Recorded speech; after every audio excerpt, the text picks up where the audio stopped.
கரடி மாமா கதை மட்டும் சொல்லிடு. கரடி மாமா எங்கே போறீங்க? கரடி மாமா எங்க போறீங்க? காட்டு பக்கம் வீடு இருக்கு.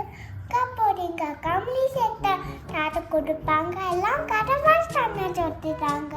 வேறாடுங்க எல்லாம் கடவாஸ் பண்ண சொல்லிட்டாங்க. வேறாடுங்க கொடுப்பேன். எனக்கு ஒரு பிஸ்கெட் கொடுங்க. அது பலார பிஸ்கெட். அது பட்டாரு பச்சிக்கிட்டுனா சாப்பாடு சாப்பு. சரி ஒண்ணுமே இல்ல ரெடி. கொஞ்ச நேரம் கழிச்சு தரேன்னா கேளு. காட்டேன். காட்டெல்லாம் முடியாது போ. உன் பேக்ல என்ன இருக்கு காட்டேன். காட்டெல்லாம் முடியாது. ப்ளீஸ்டா. சரி அதுல என்ன இருக்கு பேக்ல என்ன இருக்கா? போ. சரி நில்லு சரி வா.